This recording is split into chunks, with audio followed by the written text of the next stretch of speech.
College Football 25 just received its second title update of the year, the first major one, however, on Thursday, August 8th. And while the patch did address some major issues, it also left some major issues untouched, such as the editing of numbers for auto-generated recruits, custom schedules, custom conferences, and more. However, despite all that, I was so excited to download this patch and boot up my Youngstown State Dynasty, knowing that they actually updated the crowd color and accessories bug in TeamBuilder. However, to my shock, upon downloading the update and going into Dynasty, I found out that my Youngstown State Online Dynasty was deleted, completely erased. I have no idea what happened to it. I looked over on Reddit and a few other people had the same issue as well. They downloaded the patch and their Online Dynasty was just gone. So I have the unfortunate news to announce that the Youngstown State Dynasty, at least the initial one, is dead. And while it is really aggravating seeing as how I already played multiple games, had my recruitment class all together, I looked for the positives in the situation. So I went back into TeamBuilder and I made some quality of life changes, such as adding the Penguins decal to the back of the helmet. I created a new throwback uniform based off their 1999 National Championship victory. And I went into the roster and nerfed some of our players' overalls, as well as updated the likeness of several players. I already had recorded all the way up till the end of the season, so I'll give you guys a quick recap of how our initial season ended. We finished off the last episode defeating Kent State 34-3, and up next we were at home taking on Eastern Michigan. And it was in this game where we would debut our blackout uniform, looking pretty nice.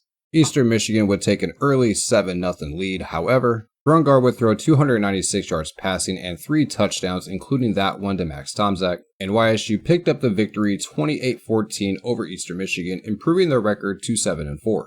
Next, we head to Toledo to take on the Rockets, who at 6-4 is going to be a pretty tough matchup. We held our own in the first half, going into halftime tied at 14. However, after taking multiple sacks on 3rd and long and throwing ill-advised passes for interceptions, as well as Toledo running up the score on us, we suffered our biggest loss of the season in terms of point differential, 52-28, Kent State scoring 31 points in the second half. Now at 7-4, but if we win this next game against Ball State, we will be in the conference championship. And we did just that in a high-scoring battle, 75 points between the two teams. YSU came out on top 45-30 over Ball State, Bo Brungardt throwing 5 touchdown passes. And in just our first season in the MAC conference, we are playing for the conference championship.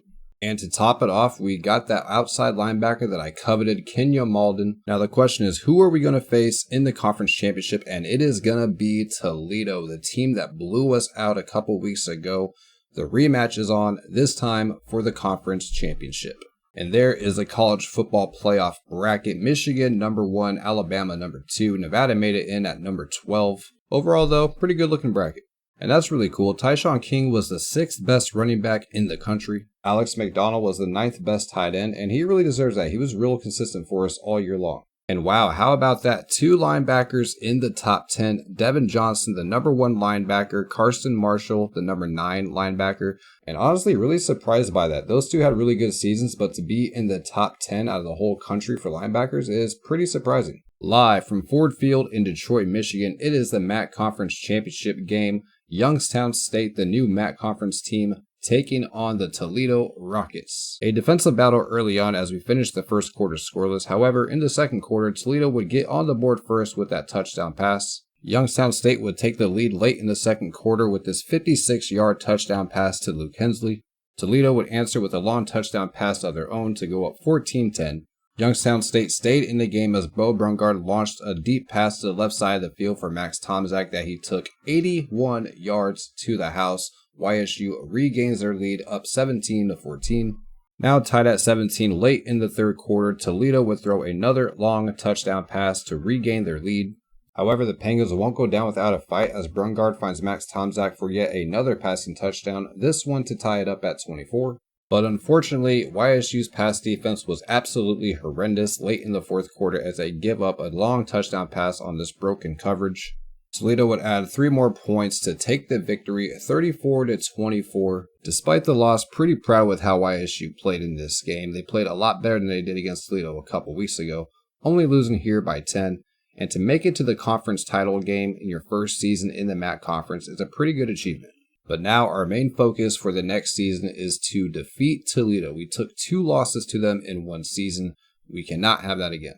Jalen Milroe took home the Heisman Trophy for Alabama. And as we showed earlier, YSU's own Devin Johnson takes home the Best Linebacker Award winner. And our season isn't done yet as we take on the Troy Trojans in the 𝗀𝗄𝗄.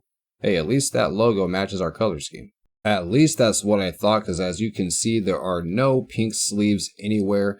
I found something out while editing my team builder team. It did apply to my existing Dynasty, however, it would only show it for a game or two, and then it would revert back to the previous team builder with the pink sleeves and all that. And I thought that was pretty cool that I could actually do that, so I went on Reddit and posted about it, the fact that I could edit my team builder team and have it show up in a pre-existing Dynasty. However, I was banned for 7 days from the team builder Reddit for whatever reason after posting that. And for the first time in EA College Football 25, I absolutely knew that this game was rigged against me to lose. Up 35-20 late in the fourth quarter, Troy would score a touchdown on this play right here. After a quick 3 and out, they would get on the board yet again. And after a big play was negated on a holding call, I ended up throwing an interception when my wide receiver suddenly stopped on the slant, and Troy would take advantage and score a touchdown in just 2 plays to take the lead. And miraculously, with less than a minute to go in the game, we were able to march down the field and take the lead with 30 seconds remaining. And after failing to get the 2-point conversion to go up by 3, Troy marched all the way down the field in just 3 plays and kicked the game-winning field goal as time expired. Now, I've played sports video games for a good part of 20 years of my life, so I know when the computer is rigged against me to win. I know when the computer is cheating, and this was definitely one of those moments. And honestly, it's just a very disappointing way to end a good season. And it was at this point in the off season when I lost my Dynasty file, so I started a new Dynasty, matched up the schedule, forced the wins and losses accordingly. And I'm happy to report that in both simulations, Karsten Marshall decided to stay with YSU. However, we have 4 players leaving due to brand exposure, and that is wide receiver Luke Hensley, offensive lineman Shane Keenan and Espinoza, as well as cornerback Jaron Davis. However, we have a lot of impactful seniors leaving, including running back Tyshawn King, defensive tackle Jalen Kreider, Hunter Allen, offensive lineman David Metzler, the running back Ethan Wright, Kerryon Martin, Jason Williams, Aiden Parker, Donovan Hickey, Tyler Bukur, Logan Pascal, our kicker Andrew 𝗀𝗏𝗏, and I just now realized that I made 𝗳𝗏𝗃𝗃 twice. That's interesting. Well, they're all gone. And here's a look at our new recruiting class in this simulation. We went after a lot of offensive linemen. We got quite a few 3-star gems in Frederick Rasmussen, Deitch, Butcher, Leon Joe. We have Nelson Rose, the athlete wide receiver from Youngstown, Ohio. Another athlete in Kevin Dillard. He will be on the defensive side of the ball as a power rusher. Same with Montrell Wooden, another defensive athlete. David Dogby as well. James Vildor, the defensive lineman. Tyler Chubb, the athletic wide receiver. Most likely, might put him at safety. We got Cam Robbins, the kicker, Trent Revio, and center Colin Watt. Now, I'm not going to do this for every recruit, but I am going to go over some of the recruits that we got and change their names so that we have some of the recruits that we had in the previous Dynasty, at least in name. Guys like Kenya Malden, Darius Kopp, however, he won't be a white guy in this simulation. Cam Bynum, Turner, Mixon, Roberto Diaz, maybe Seth Albright, and a few others. I know it's not the most ideal situation, and I hope that it doesn't kill the immersion for any of you guys, but I feel like that would be the best way to go. We have this 4-star receiver, Doug Johnson. We're also ahead of North Carolina for him. I really hope we can get him. And it's also pretty funny because we were in a recruiting battle pretty closely with North Carolina over Darius Kopp. Maybe we'll get this guy too. And now it's time to look through the transfer portal and see if we can pick up extra talents. See how many 5-star prospects there are, and it's just Dekario Davis from Arizona, and we have no shot at getting him. No surprise. Would be nice if we can at least get a 4-star, but it looks like that we won't have any chance at getting any of these guys. Keep going down the list and seeing, but it looks like that we're locked out of most of these 4-stars, if not all of them. However, we do have a shot at some 3-star talents like 𝗁𝗏𝗆 𝗆𝗆, the quarterback from Akron. And we don't really need him, but I'm going to add him to the board anyways, just to see if we have a chance at getting him. Another Akron transfer in wide receiver Miles Walker. We're going to add him to our board as well. All right, we got about 10 transfers on the list here. We're going to go ahead and offer everybody a scholarship. We're going to send the house for quarterback 𝗁𝗏𝗆 𝗆𝗆. Send the house for offensive lineman Colin Lyons. Do the same thing for Kerry Grant, the free safety. We'll send the house to Albert Reese, the offensive lineman. Miles Walker, the Akron wide receiver. And all right, we got the 4-star wide receiver, Doug Johnson. We beat out North Carolina yet again for a 4-star recruit. Welcome to Youngstown State, Doug Johnson. We're the #1 team for 𝗳𝗏𝗆. We're going to schedule him for a visit. And we're going to schedule visits for the rest of these guys that we put hours in. We didn't get any commits after simulating the week. We went ahead and added a few more guys to our board, like 𝗂𝗍𝗆𝗆, the outside linebacker. Definitely hope we can get him. We have Antoine Campbell, running back 𝗪𝗏𝗡 Peterson. We're going to offer scholarships to all these guys in the house. You know the drill. Quarterback 𝗳𝗏𝗆𝗆 has locked us out due to playing time. I mean, that does make sense. We have Bo Brungard. We have Brady Shannon still. We also have 2 other quarterbacks on the roster. So that makes sense, but we're going to keep them on the board anyway. As you can see, we're in the lead for a lot of these transfers, hoping that we can get quite a few of them. Really hope that we can get 𝗪𝗏𝗡 Peterson, the running back. He would be a really good replacement for Tyshawn King. I do trust the running backs currently on the roster, but it'd be nice to have someone like him. And Miles Walker, the 2-star receiver from Akron, has committed to Youngstown State. We also got Carl Moffitt, the outside linebacker. We got Albert Reese, the 4th. We got Kerry Grant, the free safety. Hey, we're doing pretty good in the transfer portal. We finished 51 in the recruiting class. We got Doug Johnson. We also got Brumfield, I didn't notice. Hey, we also got 𝗪𝗏𝗡 Peterson and 𝗳𝗏𝗆𝗆𝗆 through the transfer portal. I wasn't even notified of that. Hey, that's pretty cool. Now time for position changes. We have Kevin Diller, the freshman athlete. Let's see where he's best at. Pretty good at defensive end, also at linebacker as well. Yeah, we're going to put him at right end since we have 3 players over there. Going to put Montrell Wooten at safety. Nelson Rhodes, the Youngstown native, we're going to put him at defensive end. And here's our first look at quarterback 𝗳𝗏𝗆𝗆𝗆. Pretty surprised he came here due to the playing time deal breaker. He is a scrambler, so I feel like we're going to get him into the game here and there to spell Bo Brungard, do some option plays with him. And here's our new starting running back, 𝗪𝗏𝗡 Peterson, 75 overall. He is an elusive back, going to be a good replacement for Tyshawn King. National signing day, and as you can see, a loaded class for Youngstown State. Got a lot of good high school recruits, got a lot of good transfer portal guys like 𝗪𝗏𝗡 Peterson, Miles Walker, Diego Brumfield, Jordan McCants, 𝗳𝗏𝗆𝗆𝗆𝗆. Pleasantly surprised that a lot of those guys decided to come here. Damn, we got 160 coaching points. We're going to unlock Motivator. We're going to spend a lot in Recruiter and get all these filled up here at the top. Also going to be spending a lot here in Tactician as well. Looks like 𝗪𝗏𝗡 Peterson is now rocking number 8 instead of 22. I can dig it.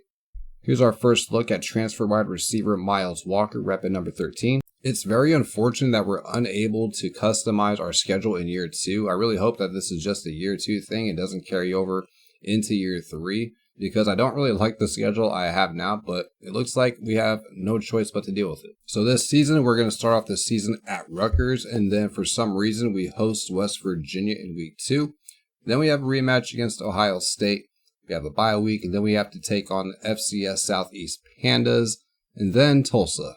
We begin our conference schedule in week 8, taking on Miami of Ohio, then Ball State, Buffalo, Central Michigan, Toledo, Western Michigan, and Northern Illinois. And now it's time to set up our recruiting board. And looking at our team needs, we're going to need a quarterback, running back, fullback, tight end, left tackle, left guard, right guard, and right tackle. So pretty much an entire offense aside from wide receivers and centers. On the defensive side of the ball, we're going to need a left end, middle linebacker, right outside linebacker, cornerbacks, free safeties, and strong safeties. I'm going to start off by sorting from the state of Ohio to see which recruits are from here. The only 5-star in the state of Ohio, Von Hicks, the quarterback. However, he has a playing style deal breaker. Don't need a quarterback anyway, so we're not going to worry about him. We have a 4-star defensive end, Manny Levin. We'll add him to the board. Wide receiver, Steve Cookis. I like that name. We're going to add him to the board. Jamie McClellan from Lewistown, Ohio, the tight end. We're going to add him to our board. Matthias Barmore, another tight end. Why not? We're going to add him as well. DeAndre Parker, 3-star fullback. We do need a fullback, so we're going to add him to the board. Parker Nall, outside linebacker. We're going to add him. Chad Love, left end. We're going to add him as well. Proximity to home, it's an A+ for Rashard Yeast, the cornerback. We're going to add him to our board. Emmanuel Orakpo, outside linebacker, 3-star. We're going to add him. Now I'm going to check out and see who all the 5-star recruits are from around the country. See if there's any chance we can get anybody who's a 5-star. Here we go. We have a 5-star defensive end, PJ McNeil. We do meet his deal breaker in coach prestige. We're going to add him to the board. All right, and here is our recruiting board. I added quite a few more 4-stars and 5-stars to the list. Pretty sure we're not going to have a chance at getting that 5-star PJ McNeil, but we're going to try our best to get him. Going to try our best also to get a lot of 4-stars. After scouting about 15 players, we finally found our first gem, the athlete running back 𝗁𝗏𝗏𝗏. And we found another gem, the tight end 3-star 𝗁𝗏𝗏𝗏, pretty much a 4-star with that gem. Oh no, Steve Cookis is a bust. That's pretty unfortunate. However, I'm going to keep him on the recruiting board anyway. And doing all this recruiting reminded me that I need to change some of our recruitment names to match the ones that we had in the previous dynasty. So David Dogby is going to now be Cameron Bynum. Say goodbye to Leon Joe and say hello to Matt Mixon. Kenya Malden is back, as well as Darius Kopp. I renamed Doug Johnson, the wide receiver that we recruited last season, to Devontae Taylor, an actual 3-star recruit from Youngstown, Ohio. Advanced a week in recruiting, and Greg Earl has locked us out, so he's now off our board. We are number 1 for Manny Lemon and Matthias Barmore. We have a pretty big lead for Steve Cookis, Jimmy McClellan as well. And once we have offered scholarships and have their interest, it's now time to send the house for all of these guys. It's now time we kick off our second season against Rutgers. First play of the game, we're going to find 𝗀𝗏𝗏𝗏 open on the wide receiver screen. He's going to pick up a first down. Give it to our new running back, 𝗪𝗓𝗓, does a juke, and he's going to pick up 4 yards. Third and long, we're going to throw it, and Max Tomczak's going to make the catch in between 3 defenders and pick up the first down. 3rd and 3, Brungard on the RPO, and it's going to be picked off. That was a terrible, terrible read by me. Have Rutgers on a 3rd, and goalie is going to roll to his left, and he's going to throw it to the end zone for the touchdown. 3rd and long, Brungard back to pass. He's going to find Alex McDonald with his new jersey number in the end zone for the touchdown. He does the gritty, and YSU has tied this game up at 7. Got the new transfer quarterback, 𝗁𝗏𝗏𝗏, in the game on 1st and goal. Going to do the RPO, and he's going to find 𝗀𝗏𝗏𝗏 for the touchdown. YSU takes the lead 17-14. Early in the 4th quarter, down by 10, going to give it to 𝗪𝗓𝗓𝗓, and he's going to get his first rushing touchdown as a YSU Penguin. Youngstown State cuts into the Rutgers lead. Play action, rolling right, Brungard's going to throw. However, it's going to be intercepted, and he is going to take that back all the way for a Rutgers touchdown. We're going to nail a late field goal with our freshman kicker. However, that's not going to be enough as Rutgers takes the victory over Youngstown State 34-27. And a rough game from Bo Brungard to start this season. 1 touchdown, 3 interceptions. He did have 347 yards passing. 𝗁𝗏𝗏𝗏𝗏, 5 of 6, 27 yards. He had a touchdown, but also had an interception. 𝗪𝗓𝗓𝗓 had 138 yards on the ground on 27 carries, had a rushing touchdown. Max Tomczak led the way in receiving, 97 receiving yards. 𝗪𝗓𝗓𝗓 had 60 receiving yards. 𝗀𝗏𝗏𝗏𝗏, Alex McDonald each had a receiving touchdown. And up next, we host 1-0 West Virginia. However, that's going to be in the next video. If you guys did enjoy this video, smash that like button, drop a comment down below, let me know what you think. If you guys have any tips on how to do custom scheduling, let me know. I'd greatly appreciate it. If you're new, hit that subscribe button and turn that post notification bell on so you don't miss out on more Youngstown State Team Builder Dynasty and EA College Football 25. Thank you guys so much for watching. This is GC, you're watching GCSN, and I'll catch y'all in the next one. Much love, take care, and peace.